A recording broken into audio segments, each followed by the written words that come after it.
Hi, I am Chandan Kumar. आप सभी को फाइव हिल पर स्वागत करता हूं। उम्मीद करता हूं आप अपने घरों पर सुरक्षित, स्वस्थ और मस्त होंगे और हमारे वीडियो के साथ, हमारे लेक्चर के साथ आप अपने पढ़ाई को कंटिन्यू करेंगे। तो चलिए, जैसा कि पिछले वीडियो में, पिछले लेक्चर में मैं डिस्कस करा था मैट्रिक्स। मैट्रिक्स क्या है, कैसे कंस्ट्रक्शन होता है उसके बेसिक कॉन्सेप्ट को जाने थे। रोज क्या है, कॉलम क्या है, ऑर्डर क्या होता है मैट्रिक्स का, इन सभी टॉपिक्स पर हम डिस्कस करे थे। तो आज हम डिस्कस करने वाले हैं। मैं कल उस पर थोड़ा सा थीम दे दिया था, ये बात डिस्कस किया था मैं कि नेक्स्ट लेक्चर में हम लोग डिस्कस करेंगे टाइप्स ऑफ मैट्रिसेस। तो चलिए जानते हैं क्या है टाइप्स ऑफ मैट्रिसेस। और उम्मीद है कि आप सब जरूर मैथमेटिक्स का लेक्चर केवल देखना नहीं होता है। मैं बार बार आपको रिकमेंड कर रहा हूं, सजेस्ट कर रहा हूं कि आप सब कॉपी और पेन लेकर ही बैठें और कोई भी बुक जो 12th क्लास का हो उसे लेकर के आप क्वेश्चन का सॉल्यूशन भी करते रहें, तो बहुत मजा आने वाला है। चलिए हम स्टार्ट करते हैं। नेक्स्ट आप यहां देख सकते हैं जो फर्स्ट पेज है, इससे शुरुआत कर लेते हैं पिछले लेक्चर को। फिर हम क्या करते हैं, एक बार रिफ्रेश कर लेते हैं। तो इससे देखेंगे आपके सामने एक मैट्रिक्स दिया हुआ है और मैट्रिक्स से रिलेटेड मैं बहुत सारे क्वेश्चन पूछूंगा और आपको कमेंट करके आंसर देना है। तो देखते हैं कितने लोग सही कमेंट करते हैं। तो आप बताएंगे इस मैट्रिक्स में पहला जो टर्म होगा, पहला इसमें टर्म होगा, आपको रो की संख्या बतानी है। रो, तो आप बताओगे रोज कितना है। तो यहां हम काउंट कर सकते हैं फर्स्ट, सेकंड और थर्ड। तो इसमें रो की संख्या कितनी हो गई, 3 और 4। तो ये रहा आपका 4। साथ ही साथ यह भी पूछा जाए कि इस मैट्रिक्स का ऑर्डर क्या है। तो ऑर्डर पर हम बात किए थे। ऑर्डर को कैसे यहां लिखते थे, रो की संख्या को पहले, फिर कॉलम की संख्या को लिखते थे। तो ये क्या हुआ आपका ऑर्डर, और इससे क्या बोलेंगे 3/4 ऑर्डर। इस मैट्रिक्स का जो ऑर्डर हुआ 3/4 हुआ। तो यहां हम क्या लिख सकते हैं 3/4। और साथ ही साथ इसमें और भी क्वेश्चन इससे पूछा जाएगा, नंबर ऑफ एलिमेंट्स। क्या भाई, फटाफट बताओगे एलिमेंट्स की संख्या। और एलिमेंट्स की संख्या क्या होता है, हम बताए थे इसको काउंट करने का। इसको आप क्या करेंगे, काउंट कर लेंगे या आप इस ऑर्डर को मल्टीप्लाई कर देंगे तो एलिमेंट्स की संख्या निकल जाएगी। तो क्या होगा 3 4 जा 12 नंबर ऑफ एलिमेंट्स हो गया। एक चीज बताना, और अगर इस मैट्रिक्स से अगर हम इस 2 को हटा देते हैं, रिमूव कर दें, तो बताएंगे क्या इसे मैट्रिक्स कहा जाएगा। फटाफट कमेंट करेंगे। अगर किसी भी मैट्रिक्स के किसी रो या कॉलम से किसी भी एलिमेंट्स, मतलब कि प्रत्येक रो और कॉलम क्या होने चाहिए, कंप्लीट होने चाहिए। अगर उससे एक भी एलिमेंट्स को रिमूव कर दिया जाए, हटा दिया जाए ना, तो वह मैट्रिक्स नहीं कहा जाएगा, वह मैट्रिक्स का फॉर्मेशन नहीं करेगा। तो हम कह सकते हैं कि अगर यहाँ से 2 को रिमूव कर दें तो मैट्रिक्स नहीं होगा। यहाँ कोई ना कोई एलिमेंट्स होने चाहिए। यह 0 भी हो सकता है, नेगेटिव भी हो सकता है, या कोई कॉम्प्लेक्स नंबर हो सकता है। तो इस तरह से ये रहा। इससे रिलेटेड और भी जो भी बेसिक क्वेश्चन है थोड़ा सा देख लेते हैं, फिर आगे देखेंगे। एक और क्वेश्चन, एक टाइप का क्वेश्चन आपसे पूछा जा सकता है, possible order of A matrix when matrix has. पहला क्वेश्चन है एक मैट्रिक्स में 8 एलिमेंट्स है। कितने एलिमेंट्स, 8 एलिमेंट्स है। अब बताएंगे जब मैट्रिक्स में 8 एलिमेंट्स होंगे तो मैट्रिक्स का फॉर्मेशन कितने रूप में किया जा सकता है, किस किस ऑर्डर का मैट्रिक्स हम बना सकते हैं। तो थोड़ा सा दिमाग पर जोर डालिए, मजा आने वाला है, काफी इंटरेस्टिंग होने वाला है। तो देखेंगे 8 एलिमेंट है। तो अब जब कभी भी आप मैट्रिक्स लिखोगे, मैट्रिक्स का फॉर्मेशन करोगे, तो क्या होगा, आप बताएंगे। पहला क्वेश्चन को मैं बेहतर ढंग से बता रहा हूँ, एक्सप्लेन करके बता रहा हूँ, आप बाकी क्वेश्चन को खुद से सॉल्व करने का प्रयास करेंगे अपने कॉपी पर। तो यहाँ देखेंगे 8 एलिमेंट्स है, इसे क्या कर सकते हैं भाई बताओगे? 1/8 एलिमेंट्स का एक मैट्रिक्स लिखा जा सकता है कि नहीं लिखा जा सकता है? फटाफट कमेंट करिए, कमेंट करिए। तो 1/8 ऑर्डर का डेफिनेटली लिखा जा सकता है। दूसरा क्या हो सकता है? कोई कहेगा कि नहीं हम 2/4 ऑर्डर का लिखे, मींस ऐसा मैट्रिक्स जिसमें 2 रो होगा और 4 कॉलम होगा, तो भी तो 8 एलिमेंट्स को कंसिस्ट करेगा।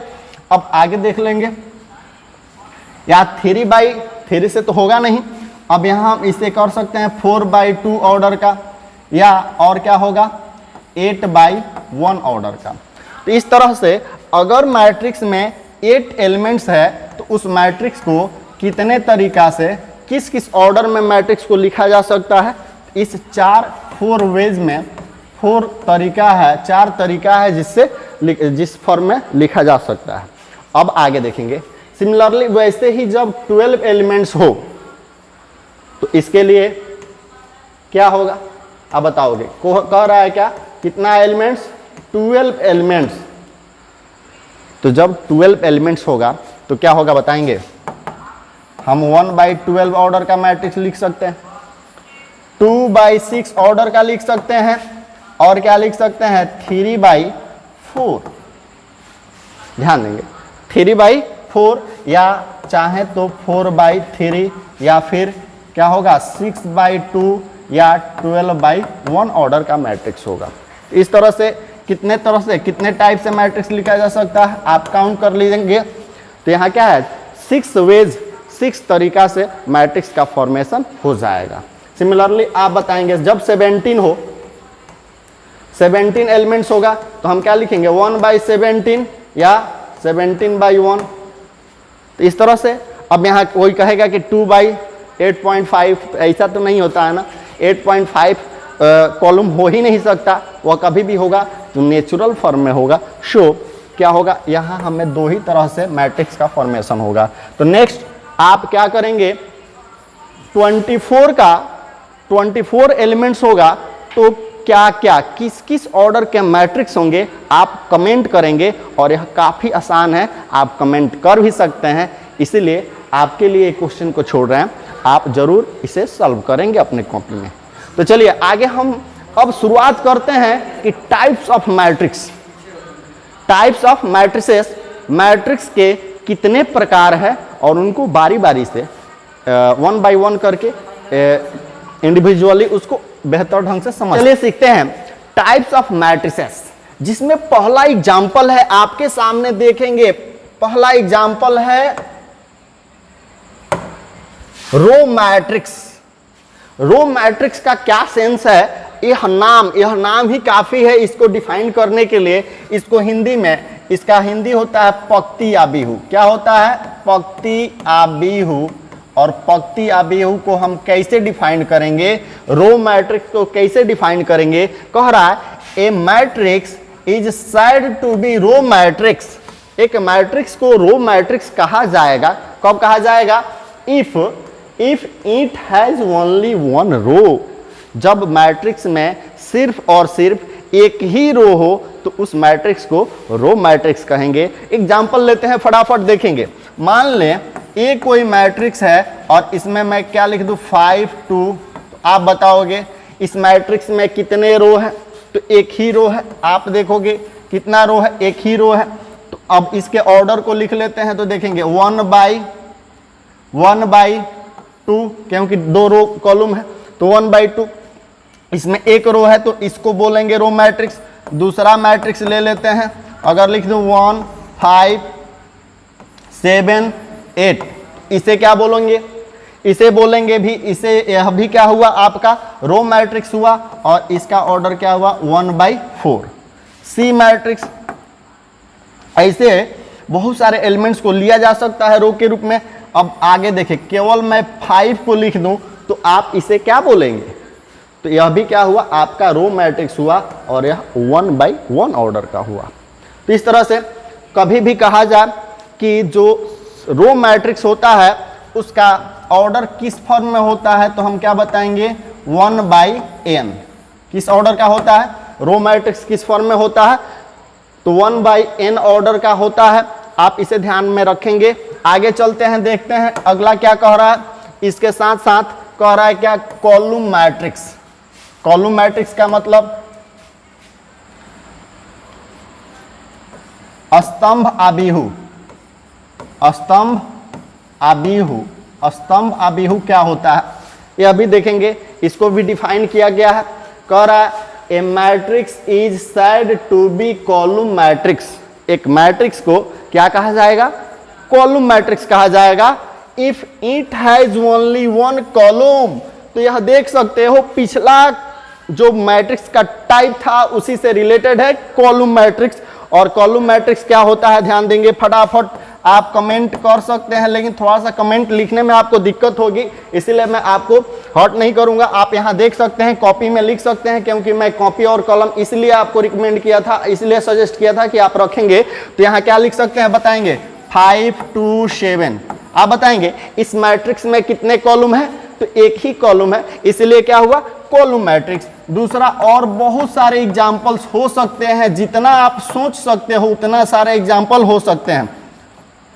आप देखोगे यह भी क्या हुआ, एक कॉलम मैट्रिक्स हुआ। अगर मैं लिख दूं केवल 8, आप बताएंगे यह भी क्या होगा, यह भी क्या हुआ कॉलम मैट्रिक्स होगा। अब आप सोच रहे होंगे कि यह जो एग्जाम्पल था यह रो मैट्रिक्स भी था और कॉलम मैट्रिक्स भी था, बिकॉज यह देख सकते हो कि यह रो के भी प्रॉपर्टीज को पूरा करता है और कॉलम के भी प्रॉपर्टीज को पूरा करता है। इसीलिए हम इसको दोनों के रूप में, दोनों के एग्जाम्पल के फॉर्म में यूज किए हैं। तो इसका ऑर्डर क्या हुआ आपका 1/1। तो ये हम कह सकते हैं कि ये बहुत सारा, ये जितने भी बोर्ड पर आपके स्क्रीन पर जो एग्जाम्पल्स दिख रहे हैं वो क्या हुआ कॉलम मैट्रिक्स के एग्जाम्पल हैं। अब कोई पूछेगा आपसे कि कॉलम मैट्रिक्स का जनरल ऑर्डर क्या होता है, तो इसे हम कह सकते हैं कि m/1, क्योंकि इसमें रो का जो संख्या है, नंबर ऑफ रोज, वह कंफर्म नहीं होता है। वह 1 2 3 20 50 100 लाखों हो सकता है, लेकिन कॉलम फिक्स होता है। और कॉलम कितना होता है, सिर्फ और सिर्फ एक होता है। इस तरह से ये रहा आपका कॉलम मैट्रिक्स। अब आगे देखते हैं, अगला जो है वह है रेक्टेंगुलर मैट्रिक्स। रेक्टेंगुलर का मतलब है आयताकार आबिहू। आयताकार आबिहू। अब बताएंगे आयत के बारे में जाने हैं, हिंदी भाषी बच्चे समझ लेंगे, आयत आसानी से समझ जाएंगे। अब देखेंगे कुछ टेक्निकल इशू है, वेट। आप देख सकते हैं यहां आयताकार आबिहू। आयताकार, आयत को आप लोग जानते हैं अंग्रेजी में रेक्टेंगल बोलते हैं, तो इसे हम क्या बोलेंगे देखेंगे। आयत, यह जो फिगर दिख रहा है क्या है, इस रेक्टेंगल का फिगर है। दूसरा, आप अगर जब कभी भी इस फॉर्म में जिसकी लंबाई और चौड़ाई आपस में बराबर ना हो, जिसका लेंथ और ब्रेथ आपस में बराबर ना हो, आयत है। अब आगे यहां देख लेंगे, इसमें लेंथ और ब्रेथ आपस में बराबर नहीं है। अब ऐसे कंडीशन में क्या कहता है डेफिनेशन रेक्टेंगुलर मैट्रिक्स का, तो कह रहा है a matrix in which number of rows are not equal to number of column. मतलब ऐसा कोई भी मैट्रिक्स ऐसा जिसमें रो की संख्या, नंबर ऑफ रोज वह बराबर नहीं है नंबर ऑफ कॉलम के, तो ऐसे मैट्रिक्स को हम रेक्टेंगुलर मैट्रिक्स कहेंगे। तो चलिए एग्जाम्पल के फॉर्म में हम ले सकते हैं, जैसे देखेंगे 2 1 3 5 2 7। अब बताएंगे किस ऑर्डर का मैट्रिक्स है, 2/3। 2/3 ऑर्डर का मैट्रिक्स है, मतलब स्पष्ट है कि यह रेक्टेंगुलर मैट्रिक्स है। इसमें लंबाई और चौड़ाई, मतलब कि रो की संख्या कॉलम की संख्या के बराबर नहीं है। और भी बहुत सारा एग्जांपल लिया जा सकता है, 7 3 8 2 9 7 1 3 6 0 0 8।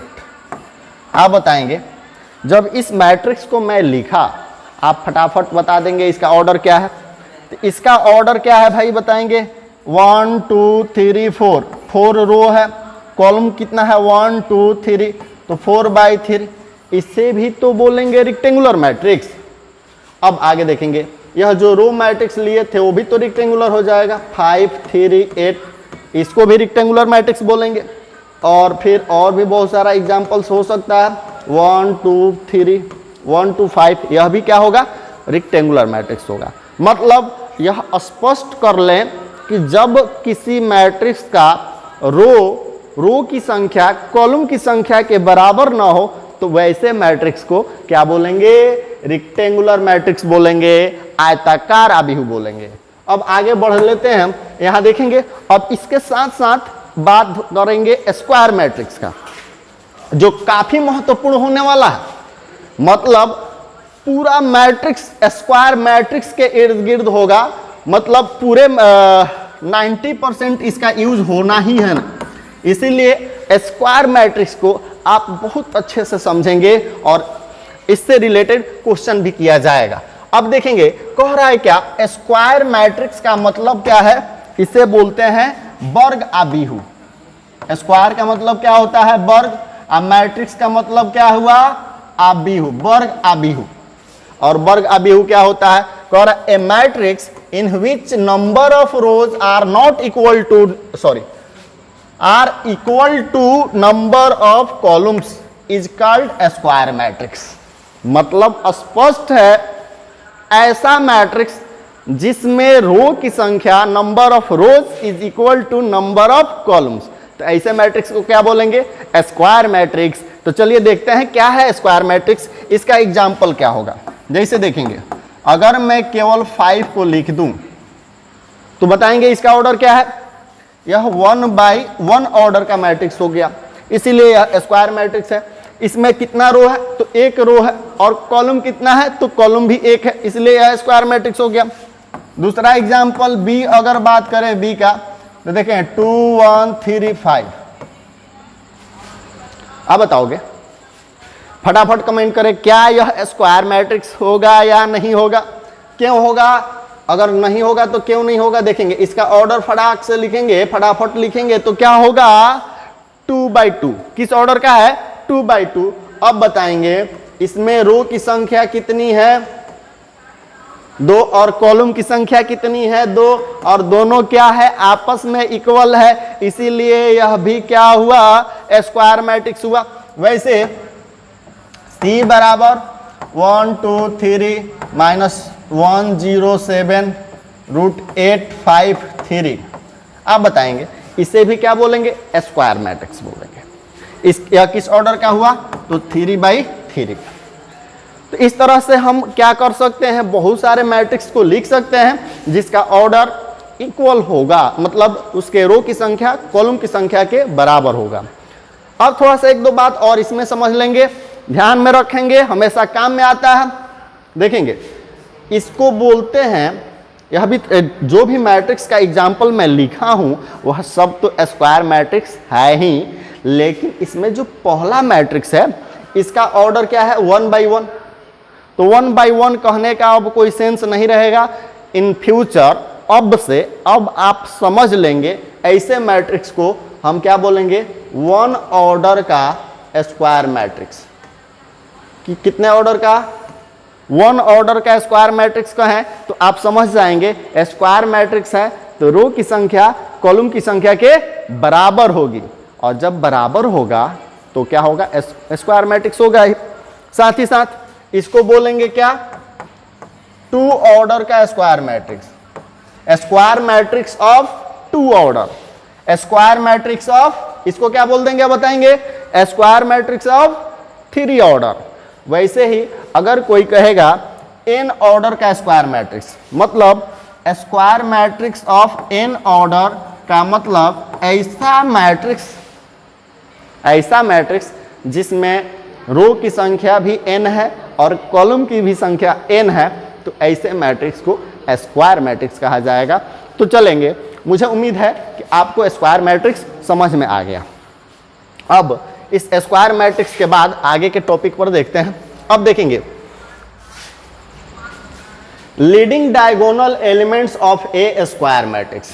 काफी काम का टॉपिक है, काफी मजेदार है, इसीलिए आप ध्यान देंगे और कॉपी में नोट करते चलेंगे। लीडिंग डायगोनल एलिमेंट्स क्या होता है, स्क्वायर मैट्रिक्स का लीडिंग डायगोनल एलिमेंट्स क्या होता है, तो देखेंगे।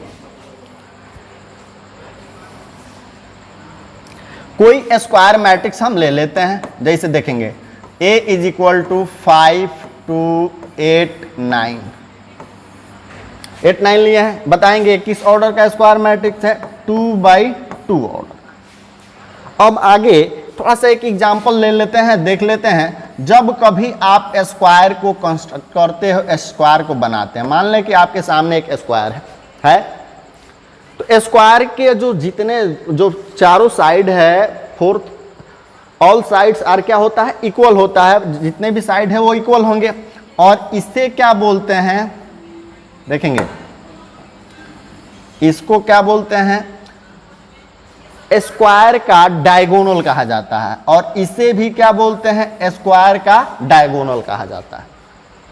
तो स्क्वायर में कितने डायगोनल होंगे, 2। आप बताएंगे रेक्टेंगल में भी 2 डायगोनल होते हैं, ऐसा नहीं है कि रेक्टेंगल में डायगोनल नहीं होता। तो रेक्टेंगल में भी कितने डायगोनल, 2 डायगोनल। लेकिन यहां सिर्फ डिस्कस किया है क्या, leading diagonal elements of square matrix. Square matrix के ही लीडिंग डायगोनल एलिमेंट्स को लेना हम। तो ध्यान देना, आप कभी भी जब कभी भी लीडिंग डायगोनल एलिमेंट्स की बात की जाए तो यहाँ इस फॉर्म में जो भी एलिमेंट्स होंगे उसको लीडिंग डायगोनल बोलते हैं। और इसे जान लें, इस डायगोनल को क्या बोलते हैं, लीडिंग डायगोनल बोलते हैं। अब थोड़ा सा ध्यान देंगे, बहुत ही आसान इजी वे में मैं बताऊंगा। इस मैट्रिक्स का ऑर्डर क्या हो गया, 2/2। और जितने एलिमेंट्स है उसके ऑर्डर को देखा जाए तो बताएंगे इसका ऑर्डर क्या है, 1 1 1 2 2 1 और 2 2। तो देखेंगे इस एलिमेंट्स को, ये वाला डायगोनल हम ले लेते हैं, ये वाला डायगोनल के एलिमेंट्स को ही हम क्या बोलेंगे, लीडिंग डायगोनल एलिमेंट्स बोलेंगे। जिसमें i का वैल्यू j के वैल्यू के बराबर है। आप देखेंगे 1, i का वैल्यू यहाँ कितना है, 1 है, j का भी वैल्यू कितना है, 1 है। यहाँ भी देखेंगे i का वैल्यू 1 और j का वैल्यू 1। तो जहाँ जहाँ जिसकी भी उन सभी स्क्वायर मैट्रिक्स का एलिमेंट्स जिसमें i का वैल्यू j के वैल्यू के बराबर हो, उन सभी को हम क्या बोलेंगे, लीडिंग डायगोनल एलिमेंट्स बोलेंगे। तो आप बताएंगे, और यदि मैं लिख दूं C बराबर एक मैट्रिक्स लिखता हूं 5 2 8 3 0 9 -1 8 7। तो आप बताएंगे यह कैसा मैट्रिक्स है, स्क्वायर मैट्रिक्स है ना। किस ऑर्डर का स्क्वायर मैट्रिक्स है, तो 3/3 ऑर्डर का स्क्वायर मैट्रिक्स है। अब इसमें लीडिंग डायगोनल एलिमेंट्स कौन हुए, तो मैं बताया था कि इस फॉर्म में जो भी एलिमेंट्स होंगे उससे ही क्या बोलेंगे, लीडिंग डायगोनल एलिमेंट्स बोलेंगे। इसका ऑर्डर क्या होगा, देखोगे 1 1 2 2 और 3 3 होगा ना। तो इसको क्या बोलते हैं, लीडिंग डायगोनल एलिमेंट्स बोलते हैं। उम्मीद है आपको यह समझ में आ गया कि लीडिंग डायगोनल एलिमेंट्स क्या होता है, किसी भी स्क्वायर मैट्रिक्स का लीडिंग डायगोनल एलिमेंट्स क्या होता है। अब आगे चलते हैं, देखते हैं कह रहा है क्या, प्रॉब्लम्स, इससे रिलेटेड कुछ प्रॉब्लम्स है। अब आगे यह प्रॉब्लम्स कई बार बोर्ड एग्जाम में पूछा गया है, इसीलिए आप इस पर ध्यान देंगे और बताएंगे इसमें 4 जो ऑप्शन दिया हुआ है, चारों में से ऑप्शन कौन है, कौन सही है, आप फटाफट कमेंट करेंगे। देखेंगे कह रहा है क्या, a square matrix A is equal to Aij m/n is said to be a square matrix. किसी मैट्रिक्स को स्क्वायर मैट्रिक्स कब कहा जाएगा, आपके पास ऑप्शन है।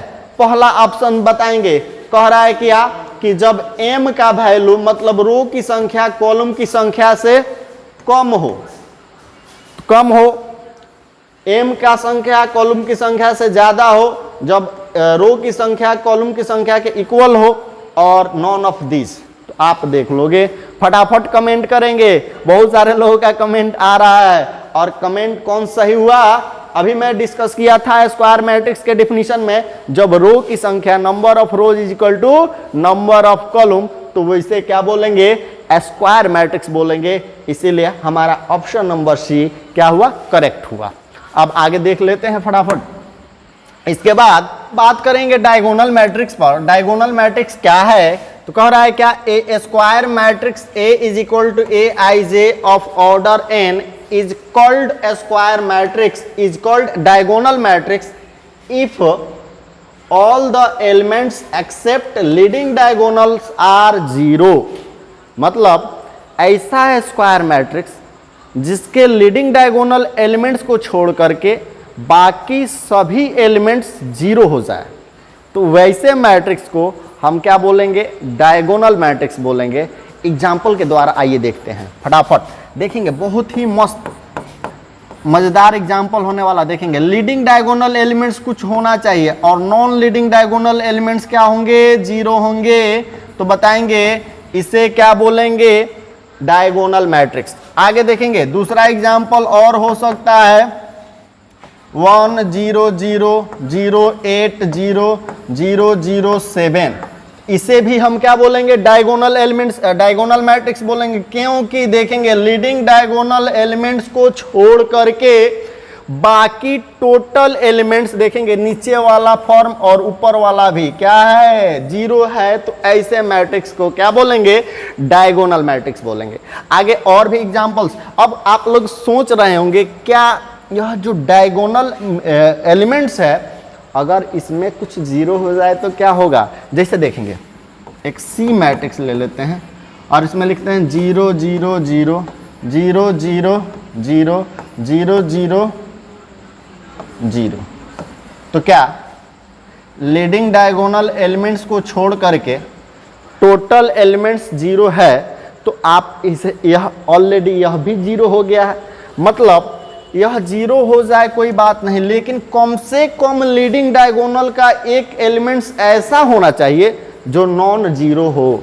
तो ऐसे परिस्थिति में अगर यह 10 हो जाता है, कोई एक एलिमेंट्स, लीडिंग डायगोनल का कोई एक एलिमेंट्स नॉन जीरो होना चाहिए, और जैसे नॉन जीरो हो जाए वैसे यह मैट्रिक्स को हम क्या बोलेंगे, लीडिंग डायगोनल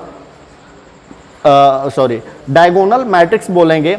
और यहाँ यह ध्यान रखना होगा कि ये वाला तो जीरो होना ही चाहिए, यह कन्फर्म होना चाहिए कि जीरो होना चाहिए, इसमें कोई एक एलिमेंट्स कम से कम जीरो नहीं होना चाहिए, या कोई जीरो नहीं हो तभी चलेगा।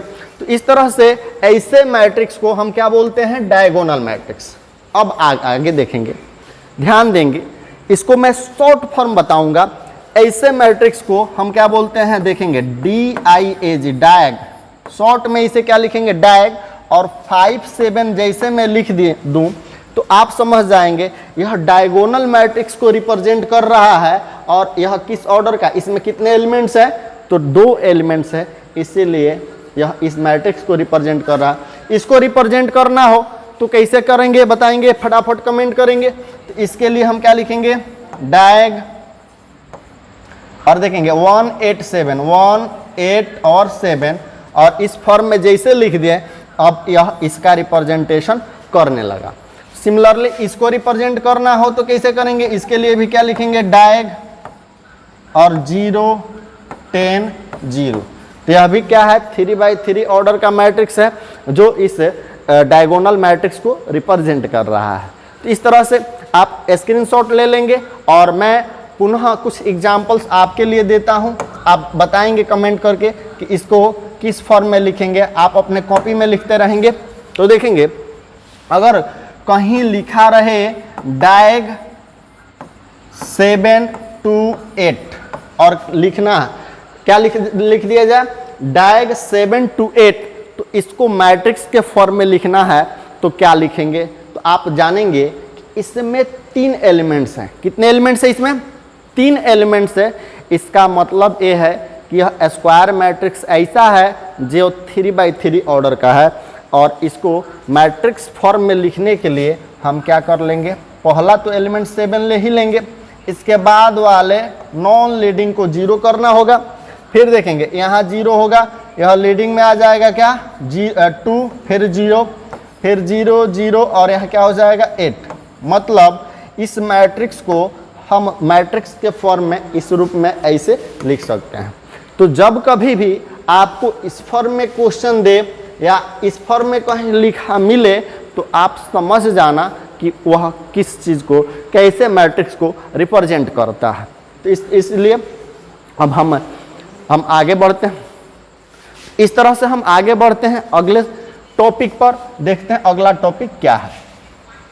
कर स्केलर मैट्रिक्स क्या है? स्केलर मैट्रिक्स इसको बोलते हैं।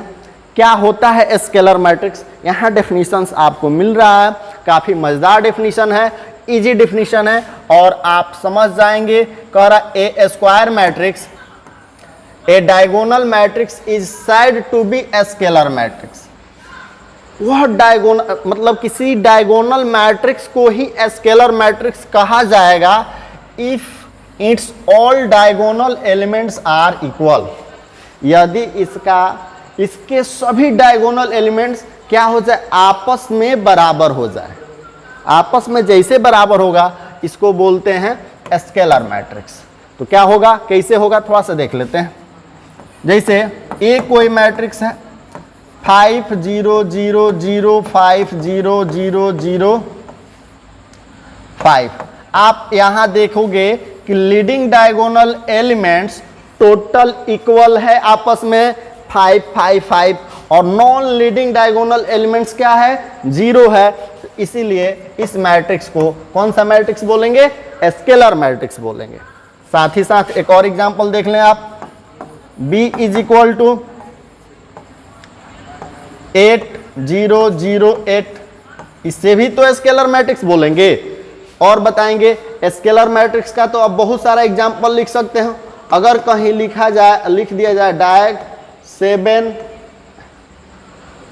यह भी 7 है और 7 7 7 7, तो इसका भी मतलब है कि यह डायगोनल मैट्रिक्स के डायगोनल एलिमेंट्स टोटल आपस में इक्वल है, इसलिए यह भी मैट्रिक्स को हम क्या बोलेंगे, स्केलर मैट्रिक्स बोलेंगे।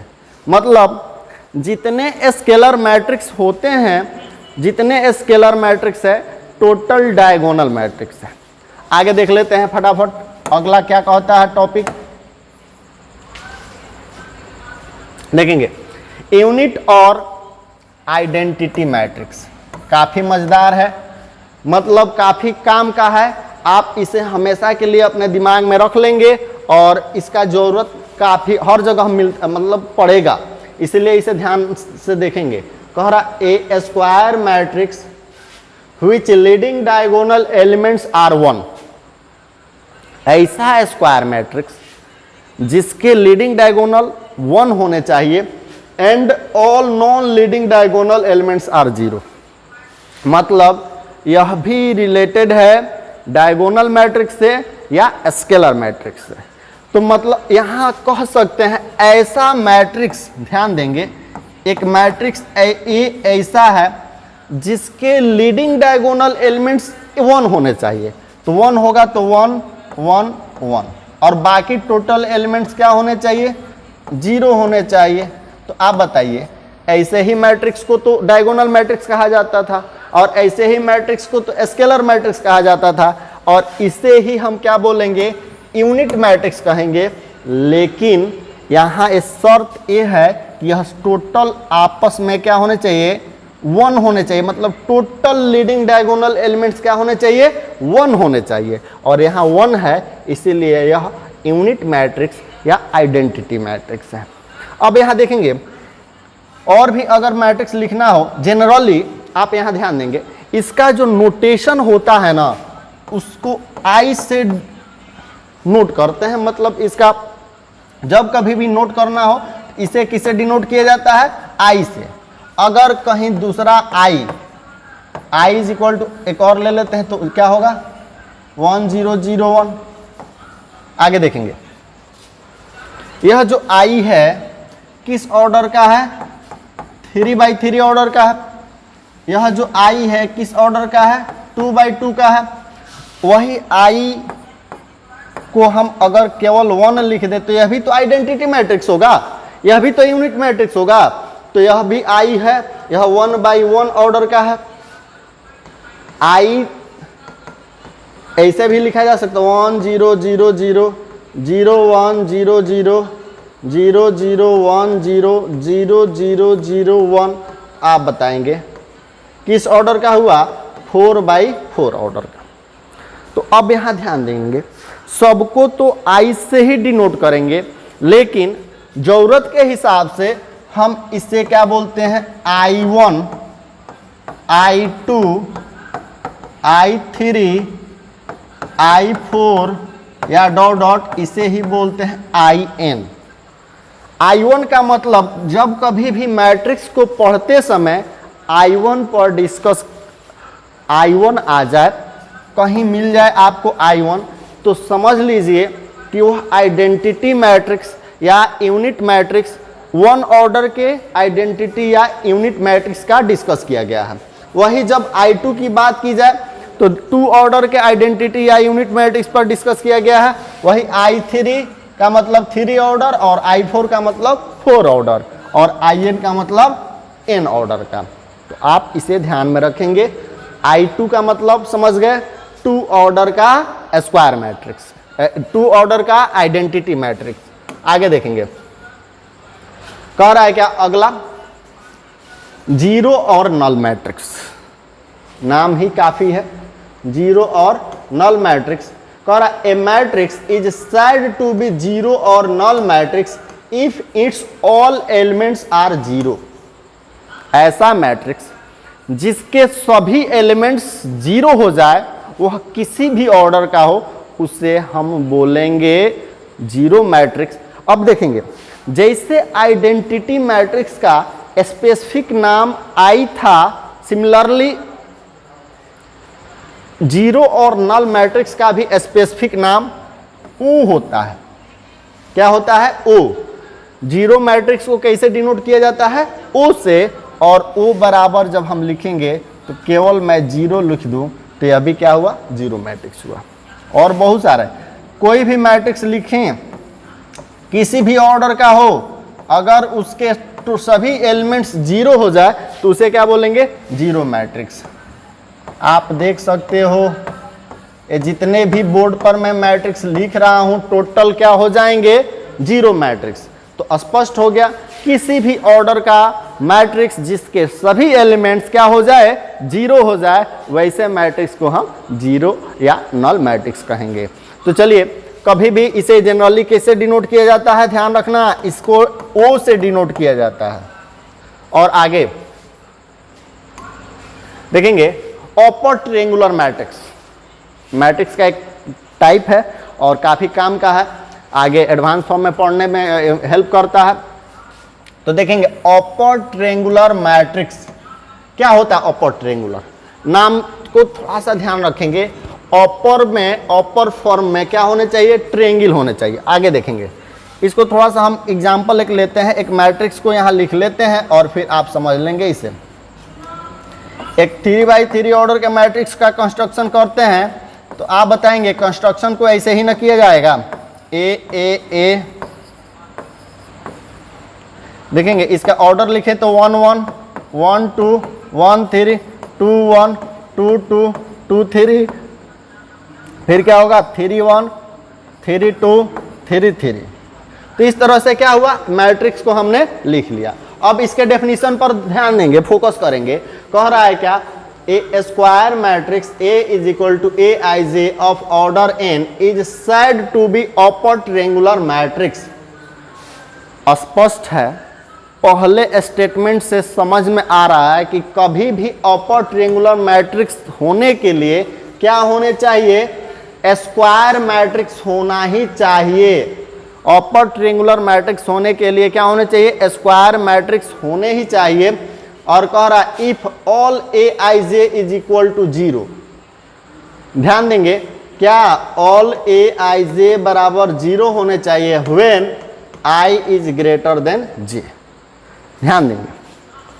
अब बाबू बताएंगे आप लोग इस मैट्रिक्स को देख करके आप बताइए इसमें किस किस एलिमेंट्स में i का वैल्यू j से बड़ा है। तो देखेंगे यहां i का वैल्यू j के इक्वल है, i का वैल्यू j के से छोटा है, i का वैल्यू j से छोटा है। यहां देखेंगे यहां बड़ा है, i का वैल्यू 2 है और j का वैल्यू 1 है। हम डिस्कस किए थे कि नहीं किए थे पहले i और j क्या होता है, डिस्कस किए थे ना।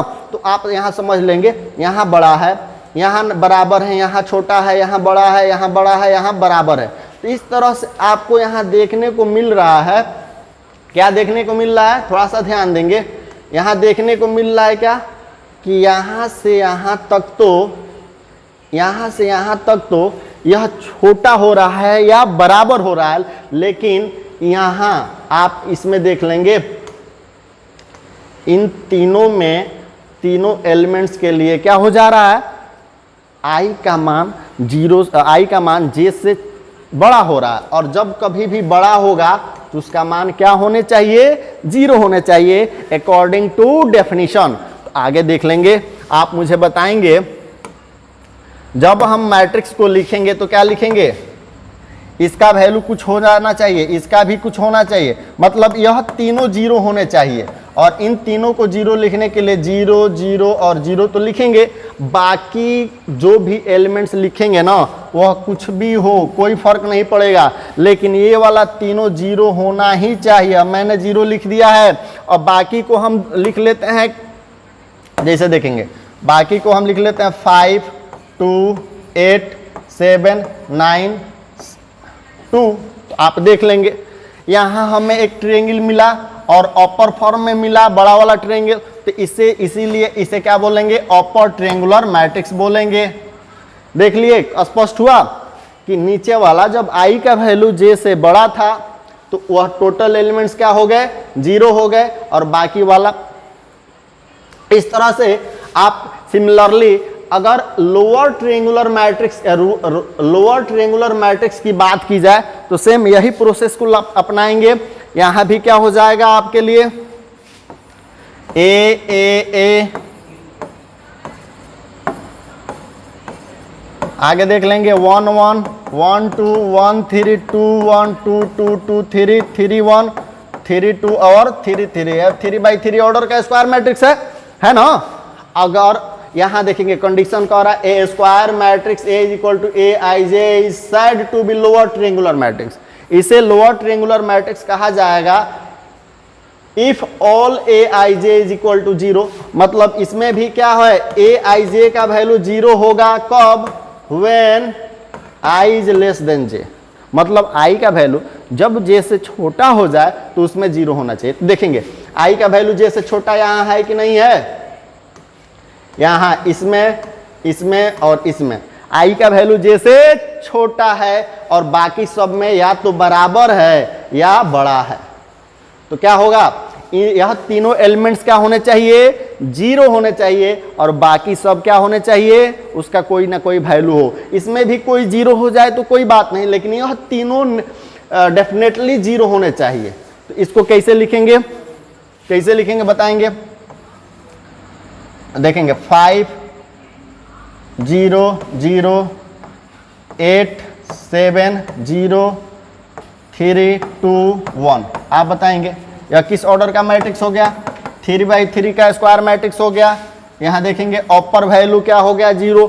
यहाँ लोअर फॉर्म में आ रहा है कि नहीं ट्रायंगल, जो ट्रायंगल बन रहा है नीचे वाला हिस्सा में बन रहा है कि नहीं बन रहा है। तो ऐसे मैट्रिक्स को हम क्या बोलेंगे, लोअर ट्रायंगुलर मैट्रिक्स बोलेंगे। और मुझे विश्वास है कि आपको यह स्पष्ट हो गया, बहुत छोटा बात है, मतलब कि आप समझ लें मैट्रिक्स जो है ना 12th क्लास के लिए सबसे आसान चैप्टर है। अगर यहाँ मैं आपको जोड़ मतलब कि प्लस माइनस और, तो चलिए हम देखते हैं। इस तरह से उम्मीद करते हैं कि आपको यह लोअर ट्रायंगुलर मैट्रिक्स क्लियर हो गया है। अब नेक्स्ट आगे देख लेते हैं, कह रहा है कंपेरेबल मैट्रिक्सेस, कंपेरेबल मैट्रिसेस। अब यहां देखेंगे कंपेयर का मतलब है तुलना, तुलना कंपैरिजन। और बताएंगे जब कभी भी किसी की तुलना की जाए, कंपेयर किया जाए, तो उसको अपने समान व्यक्तियों से कंपेयर किया जाता है। मतलब आप समझ ले किसी एलिफेंट का कोई कंपैरिजन एक हॉर्स से नहीं होता है। ऐसा नहीं है कि हॉर्स के रेस में एलिफेंट को दौड़ा दिया जाए, ऐसा तो नहीं होता है ना। कभी भी एक कैटेगरी के लोग का ही आपस में कंपैरिजन होता है। सिमिलरली आप यहाँ देखेंगे, आप यदि 12th के स्टूडेंट हैं तो आपका कंपैरिजन ग्रेजुएशन वाले से नहीं होगा, आपका कंपैरिजन सिर्फ और सिर्फ 12th क्लास के बच्चों से होगा। वह या तो गर्ल्स हो सकती है, बॉयज हो सकते हैं, लेकिन क्लास पर बात करेंगे। या तो अब यहाँ देख लेते हैं कंपेरेबल मैट्रिक्स। तो अब यहाँ किस टाइप के मैट्रिक्स को कंपेरेबल मैट्रिसेस कहा जाएगा। कह रहा है two matrices A and B are said to be comparable matrices if their order are same। मतलब काफी आसान है, जब दो मैट्रिक्स का ऑर्डर आपस में समान हो जाए, आपस में इक्वल हो जाए, तो वैसे मैट्रिक्स को कंपेरेबल मैट्रिक्स कहेंगे। जैसे देखेंगे, मैं एक मैट्रिक्स A लेता हूं 5 2 1 7 और एक B मैट्रिक्स लेता हूं 1 x 3 5। तो आप देखेंगे इस दोनों मैट्रिक्स का ऑर्डर क्या है, सेम है। यह भी 2/2 का है, यह भी 2/2 का है। तो ऐसे में हम क्या बोलेंगे, A और B कंपेरेबल मैट्रिक्सेस है, मतलब दोनों का ऑर्डर सेम है। अगर यह ऐसे ले लेते हैं, देखेंगे C कोई मैट्रिक्स है 3/4 का और D कोई मैट्रिक्स है, यह भी क्या है 3/4 का है। तो यह C और D मैट्रिक्स को हम क्या बोलेंगे, कंपेरेबल मैट्रिक्सेस बोलेंगे। मतलब कंपेयर किया जा सकेगा C और D को, या A को कंपेयर B से। अब आगे देखेंगे, आगे वाला क्वेश्चन टॉपिक काफी काम का होगा, इससे रिलेटेड काफी क्वेश्चन आपको मिलेंगे, तो थोड़ा सा देखेंगे, ध्यान देंगे। कह रहा है इक्वल मैट्रिसेस, इक्वल का मतलब समान, आबिहु। अब देखेंगे समान इक्वल मैट्रिसेस कब होगा। देखेंगे हिंदी का कोई बहुत बड़ा इसमें रोल है नहीं, सिंपल है, बहुत ही सिंपल लैंग्वेज का हमने प्रयोग किया है। और मुझे विश्वास है कि आप इसे थोड़ा सा अगर कंसंट्रेट होकर के, क्योंकि हिंदी भाषी बच्चे थोड़ा सा सोचेंगे कि क्या इसे हिंदी में भी पढ़ाया जा सकता है, लेकिन हिंदी में पढ़कर बाबू आगे क्या करोगे, थोड़ा सा सोचिए अपने फ्यूचर के बारे में। सिंपल अगर ग्रेजुएशन भी आगे की पढ़ाई करेंगे तो अच्छे बुक्स आपको इंग्लिश में मिलेंगे, और आप हिंदी में पढ़ करके अपने लाइफ को बर्बाद ही करोगे। आगे कोई भी ग्रेजुएशन, मतलब कि आप इंजीनियरिंग कोर्स करो या कोई भी अच्छे क्वालिटी के बुक अगर पढ़ने हैं तो हिंदी में अवेलेबल नहीं है, आपको इंग्लिश बुक का यूज़ करना पड़ेगा। और इंग्लिश बुक अगर आप हिंदी में पढ़ कर जाओगे आगे क्लासेस में तो काफ़ी दिक्कत होगी, बहुत सारे परेशानियों का सामना करोगे। इसलिए आदत डाल लीजिए, हम बहुत ही आसान भाषा का प्रयोग कर रहे हैं, और करते करते आपका जो डर है ना इंग्लिश के प्रति वह मिट जाएगा, और आप आसानी से इंग्लिश भाषा में भी मैथमेटिक्स को पढ़ सकते हैं, कोई इशू नहीं होगा। तो आगे देखेंगे इक्वल मैट्रिसेस। आप इसमें सोचिए, थोड़ा सा अपने दिमाग पर जोर डालिए कि इसमें वह कौन सा ऐसा चीज़ है, कौन सा ऐसा वर्ड है जो आप नहीं जानते हैं। तो मैं बताने के लिए यहाँ हूँ। और साथ ही साथ आप यहाँ देख लेंगे, अपने आप को थोड़ा सा इतना बेसिक इंग्लिश तो आने ही चाहिए, क्योंकि आपके ज़िंदगी के हर स्टेप पर इंग्लिश मिलेगा ही मिलेगा। ये समझ लें कि आप एक सिंपल दवा का, किसी आज ऐसी विकट परिस्थिति में कोई भी दवा, कोई भी मेडिसिन कोई डॉक्टर लिखता है ना, तो इंग्लिश में ही होता है। और आप यदि पढ़ लिख रहे हो तो इतनी तो समझ होनी चाहिए कि दवा का नेम मैच करा करके भी रोगी को, पेशेंट को आप अच्छा दवा दो। नहीं तो अगर थोड़ा सा भी अगर इसमें गलती करेंगे तो बहुत बड़ा ब्लंडर हो जाएगा। इसीलिए आप ध्यान देंगे, इंग्लिश को ज़रूर सीखिए, काफ़ी काम का होगा। तो यहाँ देखते हैं, two matrices A and B are said to be equal matrices. दो मैट्रिक्स A और B को क्या कहेंगे, इक्वल मैट्रिक्स कहेंगे, if there corresponding elements are equal। क्या corresponding का मतलब होता है संगत। दो मैट्रिक्स ए और बी को इक्वल मैट्रिक्स कहा जाएगा जब उनके कॉरस्पॉन्डिंग एलिमेंट्स, संगत एलिमेंट्स आपस में बराबर हो। एग्जाम्पल के रूप में देख लेंगे, जैसे मैं लिख दूं a is equal to x 3 5 y, और यहां यह बराबर है एक और दूसरे मैट्रिक्स 6 3 5 8।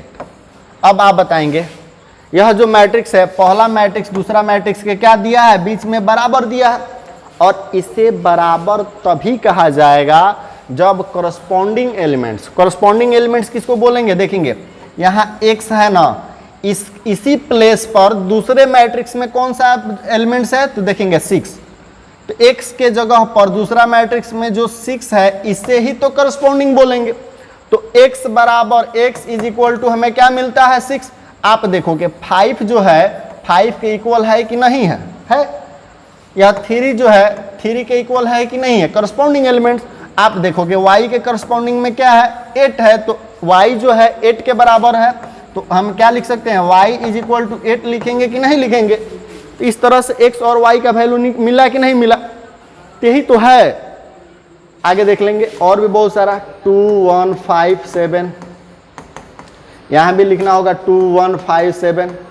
अगर कोई एक भी एलिमेंट्स मैच नहीं करे, एक भी एलिमेंट्स मैच नहीं करे, तो वह क्या होगा, इक्वल मैट्रिक्स नहीं होगा। जैसे देखेंगे सभी एलिमेंट्स मैच कर रहा है तो इक्वल मैट्रिक्स है, लेकिन अगर मैं इस 1 को 12 कर दूं तो आप देखोगे यह तीनों एलिमेंट्स तो मैच कर रहे हैं, यहाँ देख लेंगे, बट यह 12 जो है 1 के इक्वल नहीं है, इसलिए यह मैट्रिक्स इक्वल मैट्रिक्स नहीं कहा जाएगा।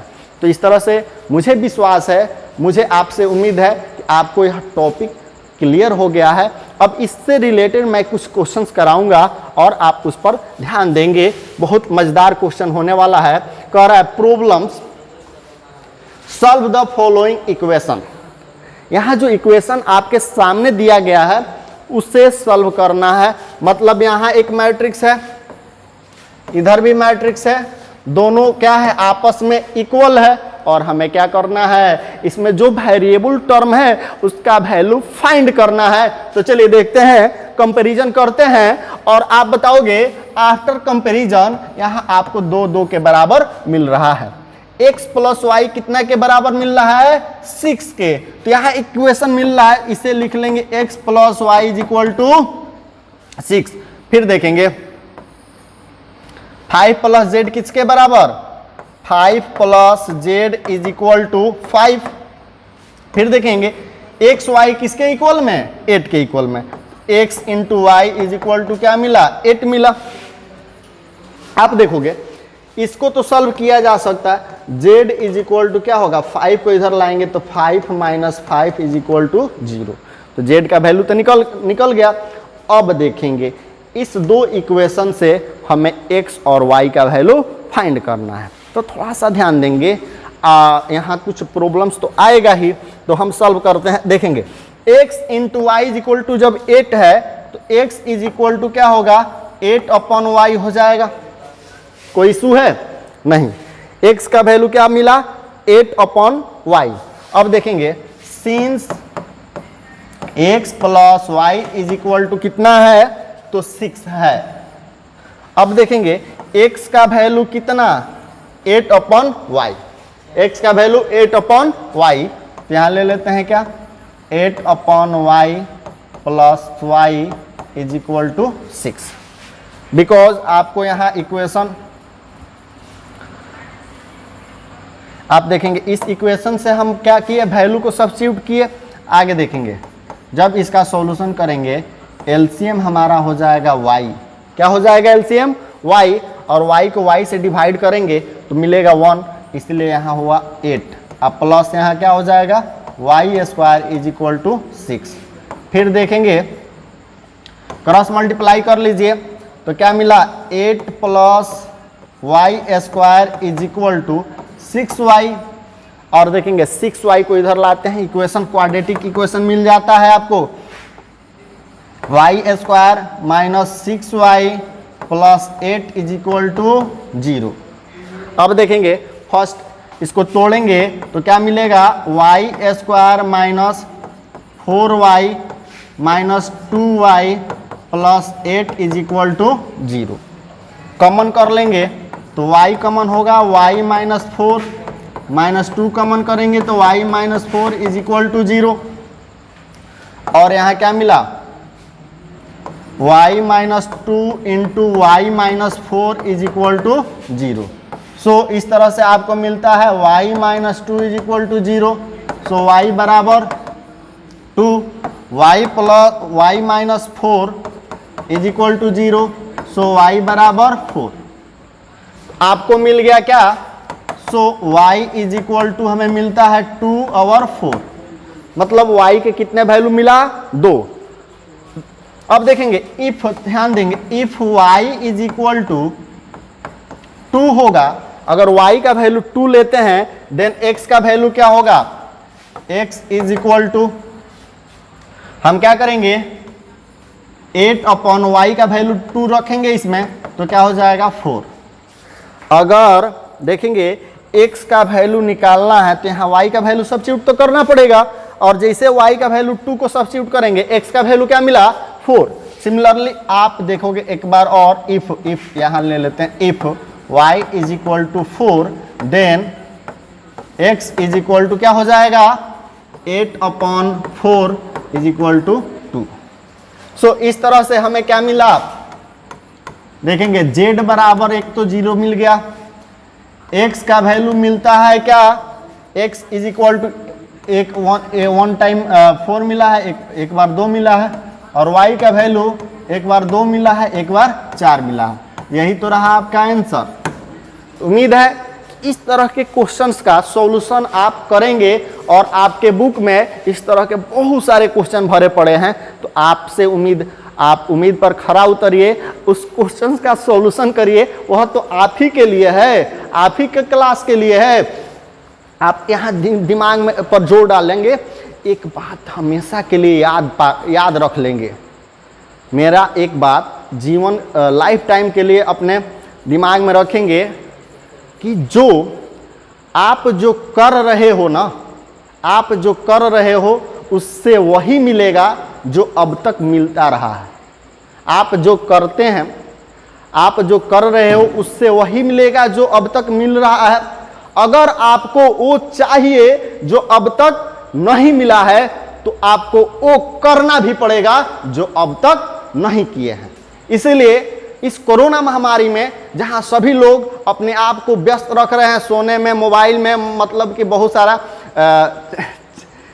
चैटिंग करने में, बहुत सारा बेकार का बातें अपने दिमाग में भर रहे हैं, वहीं आप अगर थोड़ा सा अलग कर लेते हैं तो दूसरों से काफ़ी आगे बढ़ जाएंगे। और मुझे उम्मीद है कि अगर आप 5 व्हील के साथ बने रहेंगे तो आपका फ्यूचर हम लोग ब्राइट कर ही देंगे, आप चाहो या ना चाहो। हमारे साथ हमारे वीडियो को देखते रहें, हमारे टीम के जितने भी टीचर्स एजुकेटर्स हैं उनके टोटल वीडियो को, लेक्चर को सुनते रहें, देखते रहें, और उनके दिए गए डायरेक्शन के हिसाब से काम करते रहें।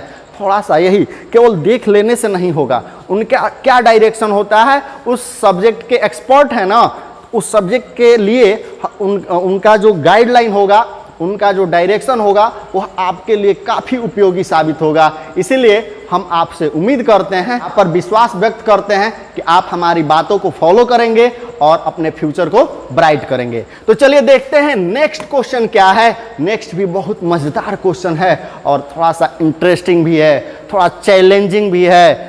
काफ़ी आसान क्वेश्चन ही कर लेने से कुछ नहीं होगा, थोड़ा सा मज़ेदार, इंटरेस्टिंग, चैलेंजिंग क्वेश्चन तो करना पड़ेगा, क्योंकि आप जानते हो कि पूरा जो लाइफ है ना चैलेंज से भरा हुआ है। लाइफ के हर स्टेप पर चैलेंज मिलेगा ही मिलेगा, और हमें उस चैलेंज को स्वीकार करना है, एक्सेप्ट करना है, उसका सामना करना है, उसका मुकाबला कर। तो चलिए इस क्वेश्चन का सामना हम करते हैं। देखिए हमारे साथ होता क्या है ना, टीचर्स क्या करता है, आपके लाइफ में ना जो भी प्रॉब्लम्स आएगा उसके लिए पहले ही से आगाह करता है, आपको तैयार करता है कि इन फ्यूचर किसी तरह का जो भी समस्या आएगी, जैसे कि आप बोर्ड एग्जाम देंगे तो वहाँ भी एक बहुत बड़ा प्रॉब्लम होगा, आपके लाइफ का बहुत बड़ा एक प्रॉब्लम है, और उसका सॉल्यूशन टीचर ही ना करते हैं। आगे इन फ्यूचर फाइनेंशियल प्रॉब्लम होंगे आपको, अगर टीचर के बताए हुए, एजुकेटर्स के बताए हुए बातों को फॉलो करेंगे तो कहीं ना कहीं आपका अच्छे जगह सिलेक्शन होगा, आप एक कामयाब इंसान बन जाएंगे और कामयाब इंसान को किसी तरह की फाइनेंशियल प्रॉब्लम होती ही नहीं है। सो आप निश्चित रूप से हमारे जो जितने टीम में एजुकेटर्स हैं उनको फॉलो करें और अपने दोस्तों तक इसे जरूर पहुंचाएं ताकि वे भी इसका मैक्सिमम लाभ ले सकें। आप ही लाभ ले लो तो यह बेईमानी होगी। आप अपने दोस्तों तक जरूर शेयर करेंगे और अगर मेरी बातें आपको पसंद आई हो तो जरूर लाइक का बटन दबाएंगे और दोस्तों तक शेयर करेंगे। तो चलिए यहाँ सामने चैलेंज है और चैलेंज का मुकाबला हम कैसे करेंगे देखते हैं। आगे देखेंगे, कह रहा है सॉल्व द फॉलोइंग इक्वेशन। यहाँ भी इक्वेशन दे दिया है और दो मैट्रिक्स आपस में इक्वल मैट्रिक्स है और जब इक्वल मैट्रिक्स है तो आपको पता है कोरस्पॉन्डिंग एलिमेंट्स आपस में इक्वल होगा। a माइनस बी इक्वल होगा किसके? -1 के। आगे देखेंगे 2a प्लस सी किसके इक्वल होगा? 5 के। और देखेंगे 2a माइनस बी इक्वल होगा 0 के। 3c प्लस डी इक्वल होगा 13 के। ये तो आसान है, अभी मैं बताया था, इसी पर ना डिस्कस किया था। इक्वल मैट्रिक्स में कोरस्पॉन्डिंग एलिमेंट्स इक्वल होते हैं। क्या होते हैं? इक्वल होते हैं। तो चलिए देखते हैं फटाफट क्वेश्चन का सॉल्यूशन कैसे करेंगे। बहुत ही मजेदार फॉर्म में करेंगे। तो यहां देखेंगे, इसको लिख लेते हैं a minus b is equal to -1। देखेंगे इक्वेशन 1 बन गया। 2a minus b is equal to कितना? 0। यह इक्वेशन 2 बन गया। फिर देखेंगे 2a plus c is equal to कितना? ये वाला वैल्यू कितने के बराबर? 5 के बराबर। तो यह 3 हो गया और साथ ही साथ 3c प्लस डी बराबर कितना है बाबू? आप बता दोगे 13। यह इक्वेशन 4 हो गया। और 10th क्लास में इस तरह के क्वेश्चन का सॉल्यूशन तो सीखे ही हैं। आप देखोगे a माइनस ए बी है, इसमें भी ए बी है। तो इन दो इक्वेशन को आसानी से इजीली 10th क्लास में एलिमिनेशन मेथड है, बहुत सारा 5-6 मेथड सीखे होंगे 10th क्लास में, लीनियर इक्वेशन इन 2 वेरिएबल्स का सॉल्यूशन। तो उसका यूज करते हुए हम क्या करेंगे इस क्वेश्चन ए और बी का वैल्यू फाइंड कर लेंगे। तो कैसे फाइंड करते हैं देखेंगे। a minus b is equal to -1, फिर 2a minus b is equal to कितना है? 0 है। अब देखें इक्वेशन फर्स्ट है, इक्वेशन सेकंड है। सॉल्व करेंगे, हम क्या कर लेते हैं? सब्ट्रैक्ट कर लेते हैं। सब्ट्रैक्ट करेंगे, माइनस होगा, ये प्लस होगा, ये भी माइनस होगा, ये कैंसिल हो जाएगा। a से 2a को सब्ट्रैक्ट करेंगे तो क्या होगा? -a। और -1 से 0 को सब्ट्रैक्ट करेंगे तो क्या होगा? -1। अब देखेंगे माइनस से माइनस कैंसिल हो जाएगा। ऐसे में हमें मिला a is equal to 1। a का वैल्यू तो फाइंड कर लिए। देखेंगे 1 स्टेप कामयाब हो गए। अब देखेंगे a का जैसे वैल्यू हम इक्वेशन फर्स्ट में सब्स्टिट्यूट करेंगे b का भी वैल्यू निकल जाएगा। अब देखेंगे ऐसे में लिखते क्या है? Putting the value of a in equation first. a क्या है? a minus b is equal to -1 और a का वैल्यू a का वैल्यू 1 है तो 1 minus b is equal to -1। तो minus b is equal to -1 -1 minus b is equal to -2। Minus minus cancel, so b बराबर भी हमें मिल जाता है 2। तो b का भी वैल्यू निकल गया। जब a और b का वैल्यू निकल गया, अब देखेंगे तीसरा equation 2a plus c is equal to 5 है। अगर इसमें a के वैल्यू को रख देते हैं तो c का वैल्यू निकल जाएगा। तो क्या होगा? अगेन हम यहाँ लिख लेते हैं putting the value of a in equation third equation क्या है? 2a plus c is equal to 5। 2a plus c is equal to 5।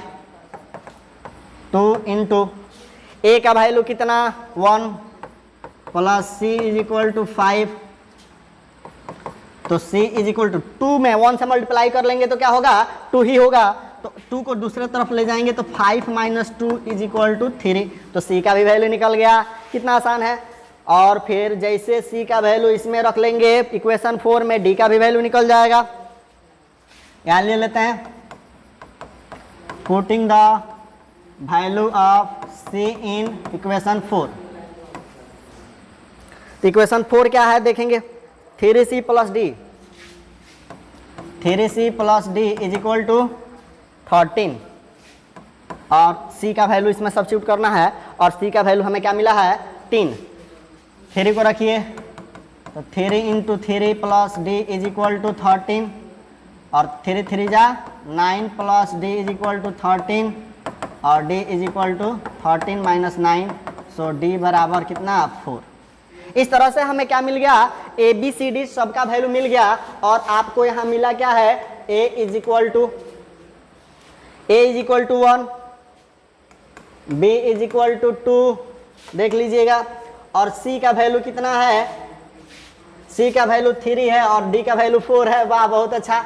a का वैल्यू 1 b का वैल्यू 2 c का वैल्यू 3 d का वैल्यू 4। तो इस तरह से हमें a b c d total का वैल्यू मिल गया और इस तरह से हम इस इक्वेशन का सॉल्यूशन कर पाए। तो चलिए हम फिर मिलेंगे अगले वीडियो में।